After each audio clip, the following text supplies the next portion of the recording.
The end of a love that shouldn't have been. Jamie Dornan chooses family, Dakota quietly leaves away.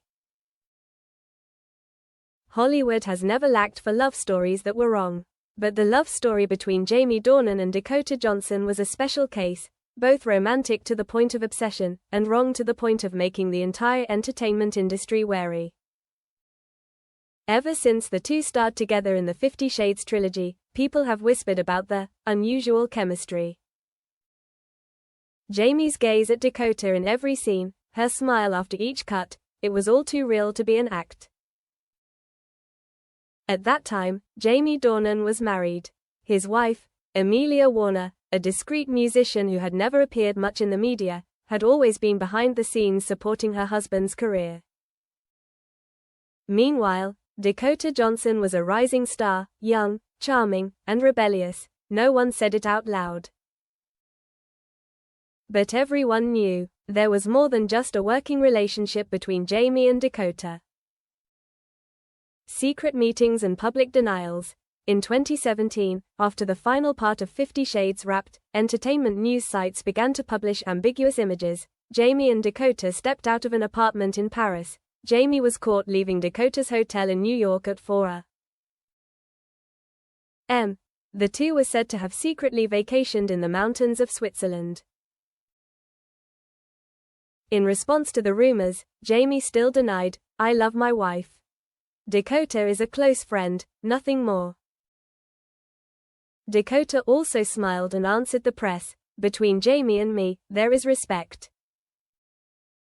Everything else, if there is just imagination, but behind the scenes, a different story is unfolding."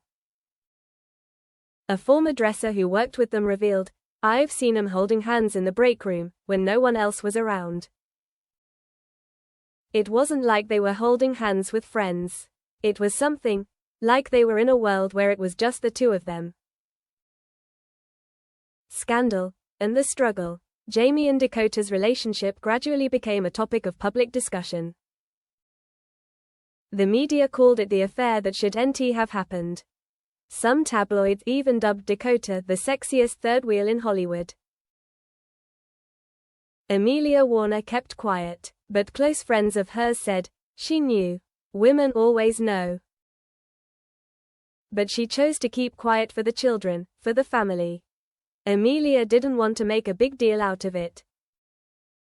She thought, if Jamie really loved Dakota, he would leave. If not, he would come back. Dakota became quieter during that time. She turned down many projects, rarely appeared at events, often spent time in Europe, away from Hollywood.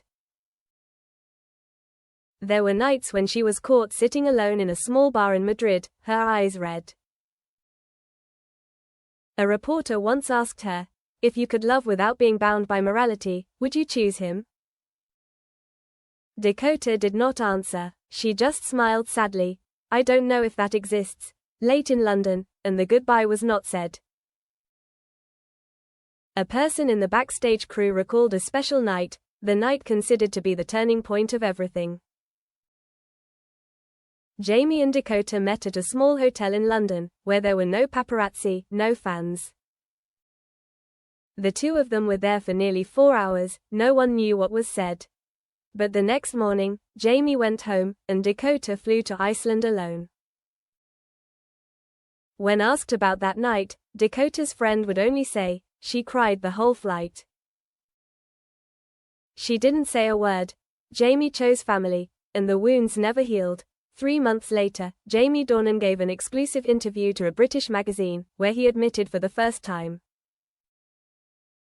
"I was wrong to let my heart go astray, even though I never stopped loving my family." Jamie did not mention Dakota by name. But everyone understood.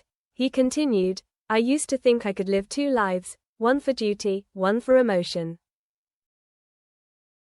But in the end, I am just a man. I cannot destroy what I have sworn to protect." After the interview, Jamie returned to Amelia and the 3 young children. He appeared less frequently, refusing all questions about the past.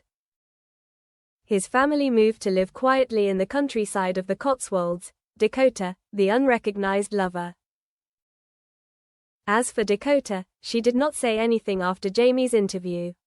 No reaction, no response to the press. There was only one post on Instagram, a photo of a grey sky, with the caption, "Loving someone may not always be the right thing. But letting go was the best thing I ever did." Those close to her say it took Dakota a long time to recover. She didn't believe she could love a married man, but she couldn't stop. Jamie was more than just a secret lover to her. He was part of her soul. One last time, a hug in Venice. In 2025, Dakota and Jamie unexpectedly reunited at the Venice Film Festival. They were both invited to be judges in 2 different categories. At a private party, the media captured the moment Jamie and Dakota hugged each other for a long time. No words were exchanged on camera, but the look in their eyes, there was something that never left. A source at the party recounted, they hugged each other as if they were saying goodbye to something beautiful, but it couldn't continue. The end of a love story that never ended. Jamie Dornan and Dakota Johnson's love story never officially began, nor was it ever acknowledged, but it was more painful and profound than hundreds of other public love stories. Jamie chose family. Dakota chose to leave. They were both hurt, but they both understood. Some things are most beautiful when they only last for a moment. They can't be owned, they can't be kept forever. I thought you would be the one thing I didn't have to share with this world. But in the end, you were the one thing I couldn't have, because you belong to another world. Excerpt from Dakota Johnson's diary, revealed in an unpublished memoir.